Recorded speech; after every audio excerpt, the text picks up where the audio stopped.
Hey guys, welcome back. Today we're just talking about guns you should own. And we're going to dive into experienced shooters and if you're new, if you're just coming into it. So, yeah. I think we talked about if you're just coming into it straight away, you can't recommend more than a 22 LR. And we have a rifle here because that's what I suggest. If you have not shot anything ever before, a 22 rifle, and this is a lever action Henry. Like this is, you know, you're growing up, you can go and plink and have fun and shoot squirrels. Yeah, shoot squirrels. If you live out in the country and if you can do that, I would definitely recommend that. This will get you used to everything, shooting wise, and really makes you a good marksman. Yeah. As you progress through the tiers there. So, yeah, this is the Henry lever action, and we have a 22 handgun. And we talk about price point. You know, coming in, like, say you don't want to spend a lot of money. There is rifles out there that are sub $250 that are good. I'd say you shy away from like anything $120. And we're gonna get into that because this is one of those where this handgun is, I got on sale for 160, and this is the Keltec P16, I believe, P17. Sorry, yeah. So great gun to start with. It gets you used to the fundamentals, and that's what the 22 is all about, in my opinion. It's good for hunting varmints, just something small.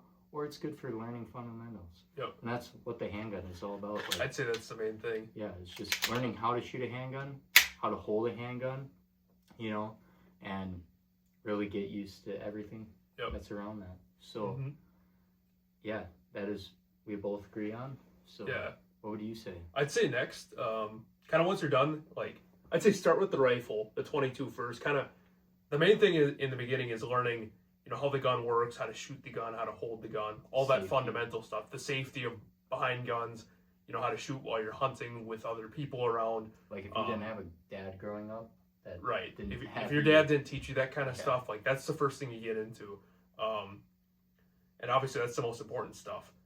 Like if I had kids, I'm getting them a Ruger 1022, I think. Yep. Just straight up. I had one. I had one when I was younger. Yeah. That's just the first thing you learn how to do. Even the Henry lever action. Like I grew up on a lot of westerns. So. Something simple, gets the point across, gets you out shooting. That's all you need. But once you kind of got that stuff down, the fundamentals down, and I'd probably start with the rifle and maybe get into the pistols. If you're comfortable and you want to learn pistols, get into it. But I would just say that pistols, as you progress from 22s upward, there's a lot more... it's more of a high skill cap kind of gun. Like you're gonna have to shoot a lot and get used to pistols. More so than rifles. I'd say that rifles are just probably generally a little bit easier, user friendly to use compared to. You pick them up a lot faster. Where handguns, pistols come with time and practice and shooting a lot, and that's okay for some people. But if you're not gonna be shooting a lot and you don't want to get into pistols right away, I'd probably go for shotguns. Get into shotguns. This here's a Mossberg, just a simple pump action. Youth model, very, very inexpensive. You know, this is a 20 gauge, so the ammo is available. Like we said, it's cheap to own. Gets you into the shotgun category.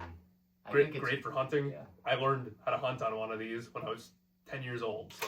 Sporting, hunting, you want to home defense. It's the trinity. That's all you need is a good shotgun. Perfect gun to learn on it. If you know how to shoot guns already. That's all you'll ever need, really. And I'd say if you're more of an experienced shooter and you've shot shotguns in the past, like then you can move up to your 12 gauges, get into your semi-autos, which you could get plenty of good semi-auto shotguns for well under $1,000. It's all preference too, because I really enjoy shooting 410s. I shot trap. I shot a 12 gauge. I probably ran at this point close to 10,000 rounds through a 12 gauge, if not more. And I'll say with uncertainty that I enjoy shooting 410 just because it's fun. It's so small, no recoil. it's a fun gun to shoot. Yep. But shotguns are just fun in general. I think they get a lot.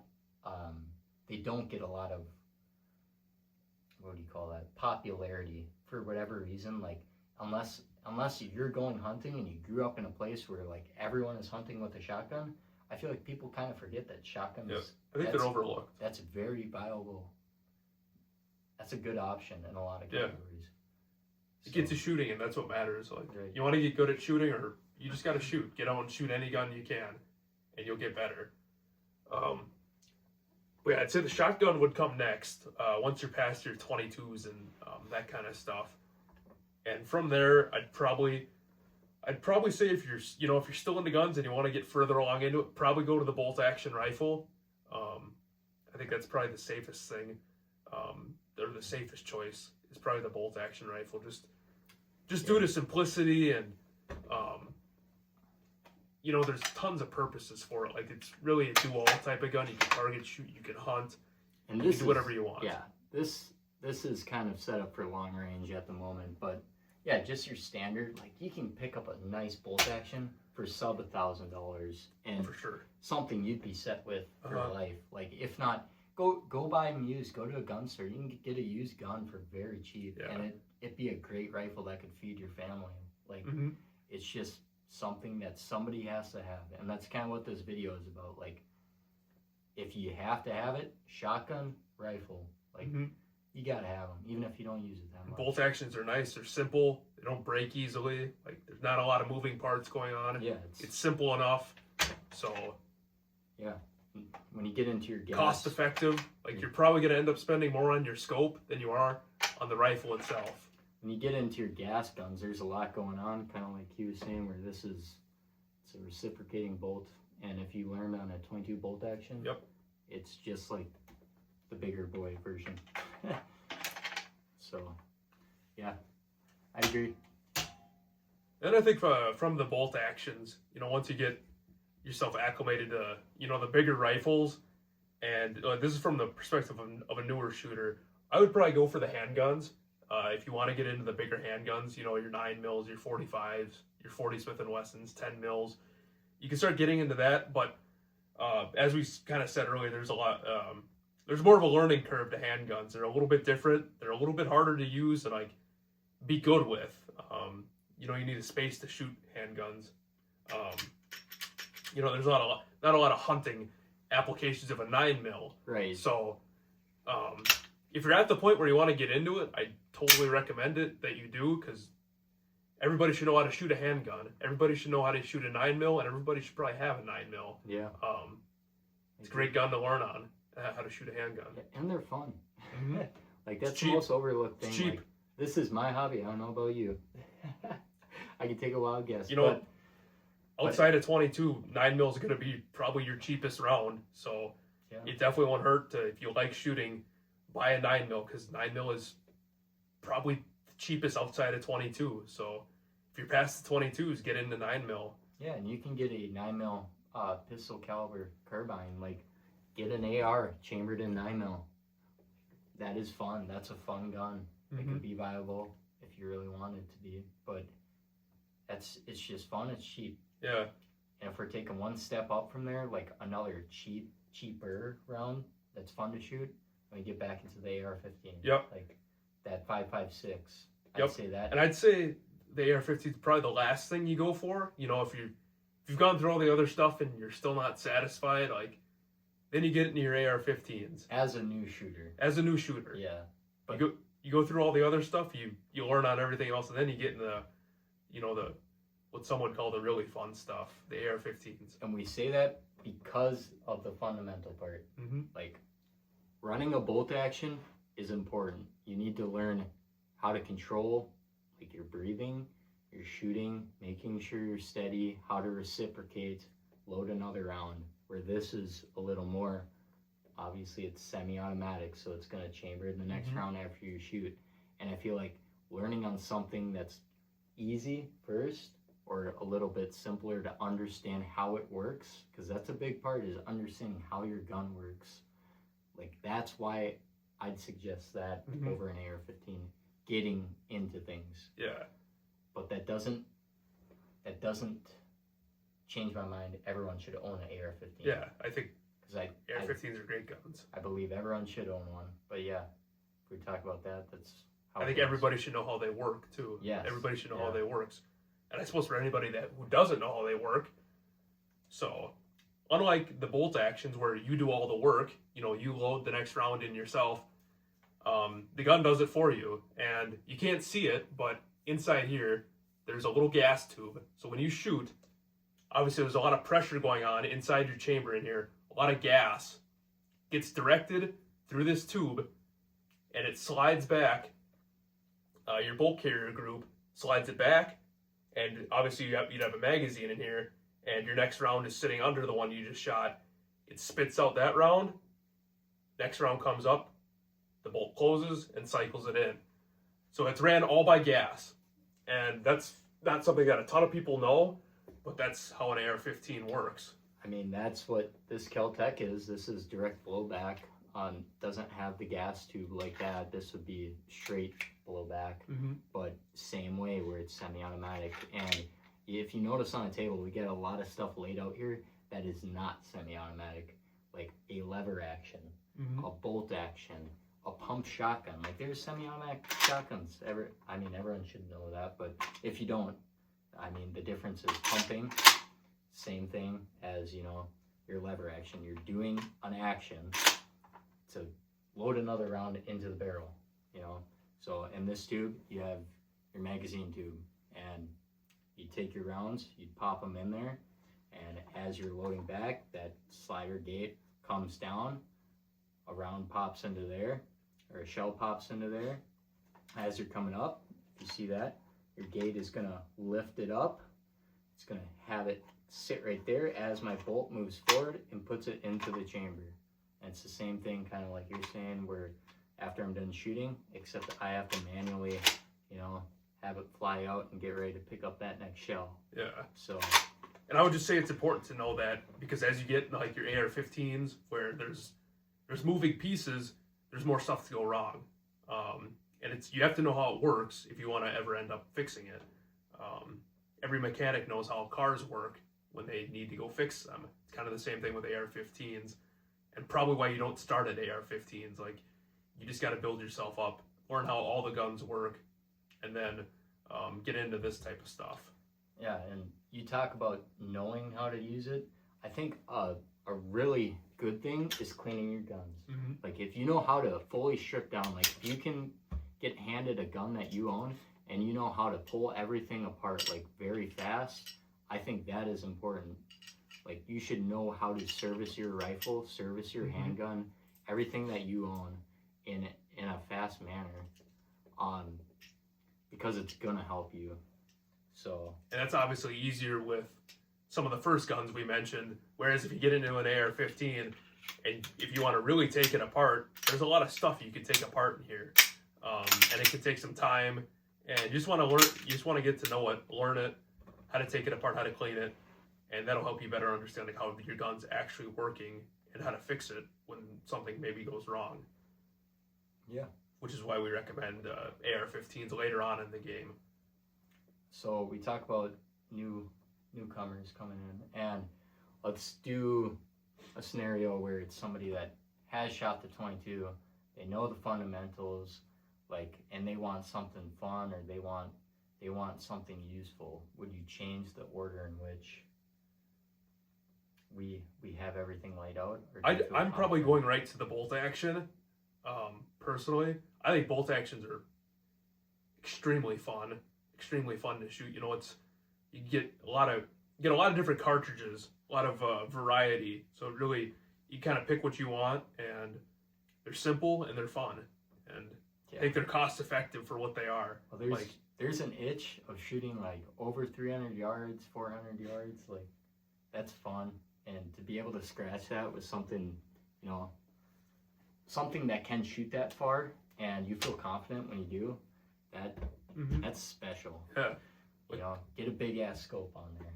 I love AR-15s, but I love bolt actions too. Yeah. And you know, it's hard to say if I had to pick one or the other, because I like both, and I own both, and I think everybody should have both. But I'd probably go with the bolt action first if I was a experienced shooter, but I didn't own any guns personally. I'm probably going for the bolt action right away, just because it's a dual type of gun. Yeah. And I think the AR-15 is a little bit more for fun, like if that's your type of shooting or home defense. But I think the bolt action kind of do everything at least decently well. And it's purpose built. Like if you're building something for hunting, super light, you know, don't need that super high power scope, it's still a fun gun to shoot. And as long as you're getting used to what you're going to be using, that's all that matters. Like, Yeah. This gun has gone through so many iterations. I mean, you can tell it's pretty well broken now. But I've had different scopes on here, different chassis, stocks. Like I just love ripping it apart and Frankensteining it together, and you kind of figure out what you do like. And this is what I ended up with right now, and I've been very happy with it. So, yeah. It's a slippery slope when you get into guns. It is. And it's expensive sometimes. It's expensive, but you know what? It's fun. It's worth it. Yeah, absolutely. Could be spending all our money on drugs, but we're not. Yeah. So you gotta make mom proud sometimes and buy a gun. So. And you know what? It's hard to say these guns lose any value. No. Like, I don't... We talk about investments, like spending your money, like investing it into savings and stuff. And a gun is kind of like that, in my opinion. Like, it's never going to lose its value. I think a lot of these are probably worth more than their weight in gold, especially if you don't have a gun. Like, you need to get a gun. If you have a lot of guns, I can't say the same thing. Like, it might just be a pit that you're going into. Yeah. But if you don't have one, that thing's worth more than what you can. It's cheap life insurance. It's good for everything. It's good for fun. Like, it's money well spent. Yeah. That's what it is. So, yeah. Is there anything we don't have on the table that you'd recommend? I don't think so. You know, outside of like your super specialty type of guns, which that's... Well, I have a little bit of a specialty. We were talking about shotguns. Yeah, that's... So, this is, I mentioned I shot trap. This is what I shot in trap, but this is your sporting, and this is a Browning Satori CX. Normally they're like 28-inch barrels. This is a 32-incher, so very long gun. Obviously you can only shoot twice before you have to reload it. So that's one of those things, like, I probably wouldn't bring this hunting, but could I? I absolutely could. And that's kind of one of those Be a good things pheasant hunting gun. Yeah, which I have. Pheasant hunting gun. I've used it pheasant hunting. It's nice. When you don't need the extra shells, then it's good. Like, this obviously holds a certain amount, and this only holds 2. So you got to be ready to reload with that. I was also thinking, like, your other types of specialty guns. You know, your AR-10s and your AR pistols and that type of stuff. Like, but that's more like down the line type of stuff. You know, if you're really into shooting guns, really into target shooting, like, that's kind of the stuff you get into. But I think the stuff we have on the table is kind of a good intro to guns. Like these are the guns that if you're just starting out and you know you want to get into shooting, like this will do it for you. Like, everything on this table is all you need. Yeah, I'd agree. I think there's some things that we'd like to purchase. Now that we're further into the game, and sometimes you just need to weigh out your options. Yeah, like, no. Is it worth what you're paying for? And we just had this conversation of brand names, like shotguns, like this your Mossberg. It's bottom of the food chain for price wise, but it does what it's supposed to do. Rack goes bang, like it's a shotgun. I would just say, as you're getting into guns, you're just getting in, like, you don't have to worry about the brand name, how the gun looks. It's more important that you just get out and shoot. Like, if you're new, don't jump into the Benelli. Don't get that Benelli M4, M2. Like, you don't need that. No one loves Benelli more than me, but no one loves them more than me, but you just don't need it when you're new. I mean, you could definitely if that's in your price range, like, I think that's awesome if you want to go out and buy a Benelli. But if I had to recommend, like we talked about that, I would recommend the Beretta. Like Mhm. a good Beretta for like $800, somewhere around Yeah. that price range. That's a good gun for what you're paying. Yeah. We talked about Stoker. Like Stokers are good, yeah. that's a good You brand. just don't, I don't think you need the best looking gun or the most expensive gun. You No, just got to get something that's functional right away. it's a tool. Like if you're doing waterfowl, get the gun that's all camo and actually does well with water. Mhm. You know, you need to have a purpose in mind when you're getting shotguns, and the whole stigma of having the best out there is kind of dumb. Yeah. Same thing when it comes to handguns. We always send pictures and videos of new shit that's coming Yeah. out, and it's like, oh yeah, this is $2,500. Oh yeah, this is $6,500. Yeah. Like, And it for a handgun. It's is the $5,000 handgun cool? Like, yeah, absolutely. Like, is it gonna shoot just like these? Not necessarily. It's gonna shoot pretty nice compared to, you know, some of the cheaper options, but you don't need it right away. You can definitely get into it later on, but for right away, don't worry about how the gun looks, or just get out there and shoot it and learn. I think it's like a ladder. Like you gotta Yeah. climb the rungs before you just go to Yeah. the top. You can't. You gotta just know that dive you're gonna in. enjoy it first. I feel like it humbles everyone to shoot a really crappy gun a couple times. Yeah. And to go from a crappy gun to a good gun, and say you're shooting that crappy gun very well, and your groups are big, then you go to a good gun, and you're still shooting well. Like your groups are gonna be spot on. It's gonna make you feel confident. It helps you appreciate the It does. differences in certain brands of firearms and like Same thing with cars. Like everyone's got to drive a really a beater car every once in a while because it makes you like the certain things that makes do. you appreciate the nicer guns and the machining of the nicer guns and how they shoot compared to like what you started on.